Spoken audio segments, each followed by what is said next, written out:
বহরমপুরের লোকসভাতে আপনি এত লড়াই করলেন, ইউসুফ পাঠানকে জিতিয়ে নিয়ে আসলেন, তাতে আপনার ভূমিকা থাকলো।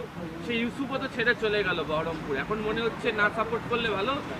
অরাজনৈতিক লোককে দেখুন, 10ই মার্চ 2024 র্যাম তৈরি করে 42 জন প্রার্থীর নাম নেচে কুচে ঘোষণা করেছিল অভিষেক আর তার পিসি। আমি কিন্তু সেই দিনই বিকেলবেলায় জিহাদ ঘোষণা করে বলেছিলাম যে ওই বরোদা থেকে যে বিজেপির বি টিম তাদেরকে কেন নিয়ে এসছে, আমি এর হয়ে ভোট করব না। সবাই জানে আমি 10ই মার্চ 2024 থেকে একদম কন্টিনিউ 16ই মার্চ পর্যন্ত সেই স্ট্যান্ডে অটুট ছিলাম। আমার সিকিউরিটি প্রত্যাহার করে নেওয়া হয়েছিল পার্টির নেতৃত্বের সমালোচনা করার জন্য, তবুও আমি পিছু হটিনি। পরে আবার 17 তারিখে সেই সিকিউরিটি ফেরত দেওয়া হলো। 19 তারিখে আমাকে ক্যামাকি স্ট্রিটে ডাকা হলো। অভিষেক বন্দ্যোপাধ্যায় মমতা ব্যানার্জির সঙ্গে টেলিফোনে কথা বলেই দিল। আধ ঘন্টার মিটিংয়ে বলল দলের নেতৃত্ব ঘোষণা করেছে তাকে হয়ে ভোট করতে হবে। আমি ভোট করে দিলাম, তাকে জিতানো হলো। আজ পর্যন্ত তার সঙ্গে এই হেরো পার্টিদের সঙ্গে যোগাযোগ আছে।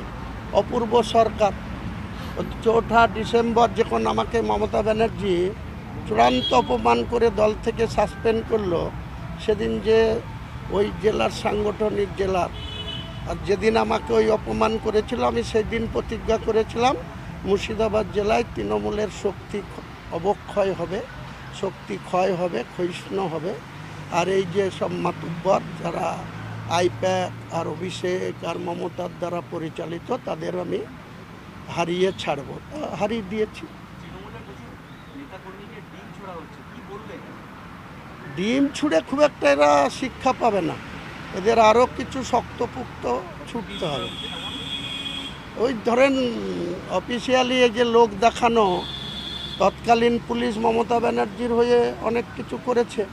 আজকে শুভেন্দুবাবুর পুলিশ যেভাবে জাহাঙ্গীর খানকে ধরে ওই পিবিএস নাড্ডাজির গাড়িতে ঢিল ছোড়ার জন্য কেস ওপেন করে যেটা করছে, এটা মানবিকতা লঙ্ঘন হচ্ছে।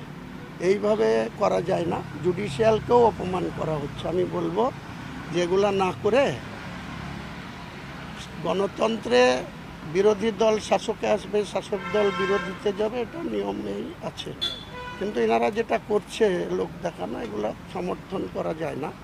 তাহলে প্রকৃত যদি তাদেরকে কিছু কড়া দাওয়াই দিতে হয়, তার জন্য জুডিশিয়াল আছে। জুডিশিয়ালের কাছে সেই তথ্য প্রমাণ দিয়ে সেগুলাকে যদি পুলিশ জুডিশিয়ালের কাছে উত্থাপন করে, তাহলে নিশ্চয়ই জুডিশিয়ালি আইন মোতাবেক তাদের শাস্তি হোক। কিন্তু ওই টমেটো ছুঁড়ে, গোবর ছুঁড়ে বা ডিম ছুঁড়ে তাদেরকে আরও বেশি হাইলাইট করা হচ্ছে।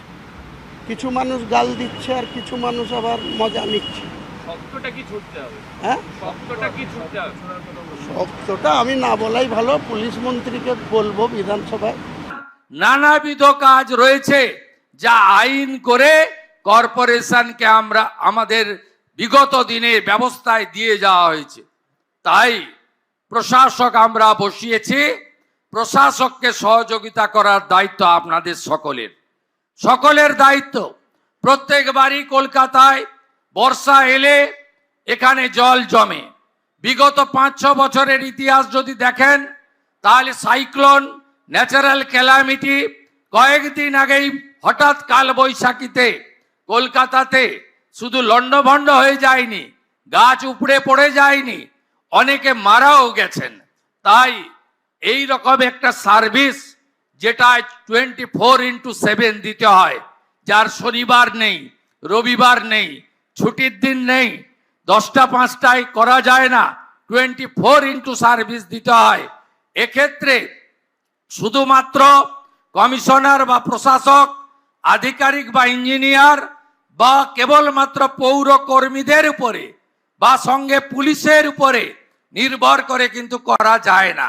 এগিয়ে আসুন সচেতন জনগণ, এগিয়ে আসুন বিদায়ী কাউন্সিলররা, এগিয়ে আসুন যারা বাংলা এবং কলকাতাকে ভালোবাসেন।